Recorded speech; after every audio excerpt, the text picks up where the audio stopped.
लोकसभा चुनाव के नतीजों से पहले आए एग्जिट पोल के आंकड़ों से बीजेपी की बाँछें खिल गई हैं। तमाम पोल बीजेपी की बड़ी जीत की ओर इशारा कर रहे हैं। अगर एग्जिट पोल के नतीजे सही साबित हुए तो तीसरी बार मोदी सरकार का बनना तय है। अब ऐसे में सवाल उठता है कि बीजेपी अगले 5 साल में अपने कौन कौन से वादे पूरे कर सकती है। नमस्कार, मैं हूं संजीव चौहान। 10 साल बाद भी देश के लोगों का बीजेपी से मन नहीं भरा है। इस बात की तस्दीक एग्जिट पोल के नतीजे कर रहे हैं। हर सर्वे में एनडीए पूर्ण बहुमत के साथ सरकार बनाता दिख रहा है। किसी सर्वे में बीजेपी अपना पिछला प्रदर्शन रिपीट करती नजर आ रही है, तो किसी सर्वे में एनडीए 400 पार करता हुआ भी दिखाई दे रहा है। बीजेपी ने इस बार 400 पार का नारा उछाला था। तमाम एग्जिट पोल्स की माने तो बीजेपी को इस नारे का फायदा मिल सकता है। हालांकि नतीजे आने अभी बाकी हैं और 4 जून को ही साफ होगा अगली सरकार किस गठबंधन की बनेगी। लेकिन इस बात की चर्चा शुरू हो गई है कि मोदी 3.0 में कौन कौन से वायदे हैं जिसे मोदी सरकार अपने अगले कार्यकाल में पूरा कर सकती है। तो सबसे पहले आपको बताते हैं कि बीजेपी ने इस बार अपने घोषणा पत्र में कौन कौन से खास वादे किए हैं जिसको बीजेपी पूरा कर सकती है। बीजेपी अपने मैनिफेस्टो को संकल्प पत्र कहती है। इसके तहत बीजेपी ने इस बार भी कई संकल्प लिए हैं, जिनमें से 10 खास वायदों पर एक एक करके हम बात करेंगे। तो सबसे पहले बीजेपी के सबसे बड़े और अधूरे वादे यूसीसी की। यूसीसी यानी यूनिफॉर्म सिविल कोड, जिसे लागू करने का बीजेपी ने वादा किया है। वादा पुराना है, लेकिन ये बीजेपी के कोर एजेंडे में शामिल है। ऐसे में बीजेपी को बहुमत मिलता है तो इस कानून को वो लागू कर सकती है, जिस पर दशकों से बहस हो रही है। अगर ये कानून लागू होता है तो बीजेपी के लिए ये एक और मील का पत्थर साबित हो सकता है। उत्तराखंड की बीजेपी सरकार ने यह कानून अपने राज्य में लागू भी कर दिया है, जिसे जानकार एक ट्रायल मानकर चल रहे हैं और माना जा रहा है कि मोदी सरकार के अगले कार्यकाल में बीजेपी इसे पूरे देश में लागू कर सकती है, जिससे बीजेपी कोर वोट बैंक का विस्तार भी हो सकता है। साथ ही मुस्लिम तुष्टीकरण की राजनीति करने वालों को भी एक तगड़ा झटका लग सकता है। एक बार ये जान लीजिए कि आखिर कॉमन सिविल कोड कानून है क्या। तो यूनिफॉर्म सिविल कोड का मतलब है हर धर्म, हर जाति, संप्रदाय, वर्ग के लिए पूरे देश में एक ही नियम। दूसरे शब्दों में कहें तो समान नागरिक संहिता का मतलब है पूरे देश के लिए एक समान कानून के साथ ही सभी धार्मिक समुदायों के लिए विवाह, तलाक, विरासत, गोद लेने के नियम एक से होंगे। संविधान के अनुच्छेद 44 में सभी नागरिकों के लिए समान कानून लागू करने की बात कही गई है। अनुच्छेद 44 संविधान के नीति निर्देशक तत्वों में शामिल है। इस अनुच्छेद का उद्देश्य संविधान की प्रस्तावना में धर्मनिरपेक्ष लोकतांत्रिक गणराज्य के सिद्धांत का पालन करना है। बता दें कि भारत में सभी नागरिकों के लिए एक समान आपराधिक संहिता है, लेकिन समान नागरिक कानून नहीं है। बीते 10 साल से बीजेपी केंद्र की सत्ता में है, लेकिन यह कानून लागू नहीं हो पाया। लिहाजा जानकार ये मानकर चल रहे हैं कि बीजेपी को प्रचंड बहुमत मिला तो बीजेपी इस बार अपने वादे को पूरा कर देगी। अब बात करते हैं बीजेपी के दूसरे बड़े वादे यानी वन नेशन वन इलेक्शन की। इस वायदे के तहत सरकार ये सुनिश्चित करेगी कि देश में जितने भी चुनाव होते हैं वो एक साथ हों। वन नेशन वन इलेक्शन से देश की पूरी चुनाव प्रक्रिया बदल जाएगी। इससे पूरे देश में एक साथ चुनाव होंगे।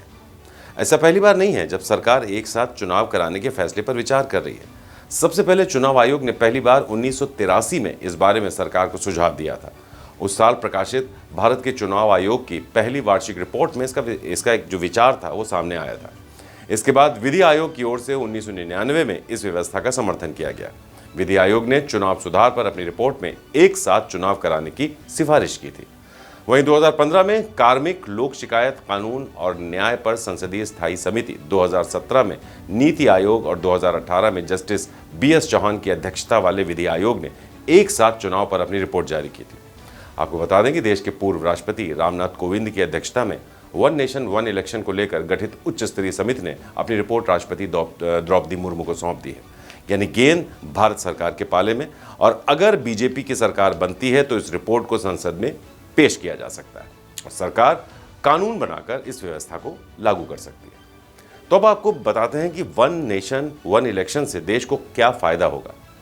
देश में लोकसभा और विधानसभा चुनाव एक साथ होने से चुनाव पर होने वाला खर्च बेहद कम किया जा सकता है, जिससे विकास कार्यों में और तेजी आएगी। इसके अलावा मतदान केंद्रों पर ईवीएम के इंतजाम, सुरक्षा और चुनाव के लिए कर्मचारियों की तैनाती की कवायद बार बार नहीं करनी पड़ेगी।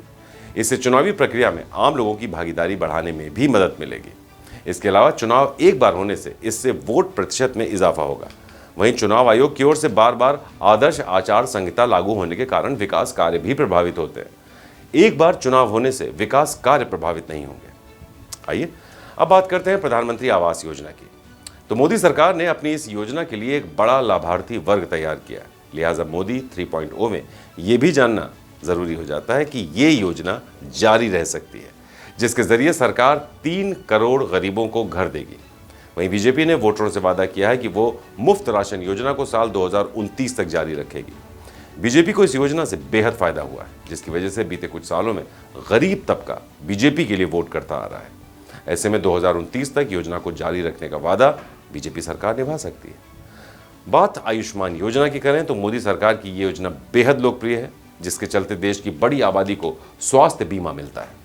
बीजेपी ने आयुष्मान योजना में विस्तार का वादा किया है, जिसके तहत अगर बीजेपी की सरकार बनती है तो 70 साल से ऊपर के बुजुर्गों को आयुष्मान योजना के तहत 5 लाख रुपए तक का मुफ्त इलाज मिलेगा। वहीं बीजेपी ने मुद्रा योजना के तहत लोन की सीमा 20 लाख रुपए करने का वादा भी किया है, जिससे देश के बड़े तबके को फायदा मिल सके। बीजेपी ने CAA के तहत लोगों को नागरिकता देने का भी वादा किया है।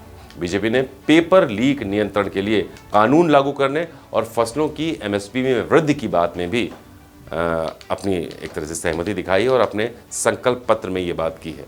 साथ ही किसान सम्मान निधि योजना का भरोसा भी दिया है। वहीं बुलेट ट्रेन का विस्तार पश्चिम के अलावा पूरब, उत्तर और दक्षिण भारत में भी करने का वादा किया है।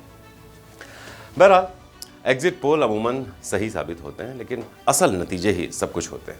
अब ऐसे में देखना यह होगा कि UCC और वन नेशन वन इलेक्शन जैसे चुनौतीपूर्ण कानूनों को बीजेपी कब तक अमली जामा पहनाती है। तो आज की हमारी इस खास पेशकश में इतना ही। आप बने रहिए हमारे साथ हर बड़े अपडेट के लिए। नमस्कार।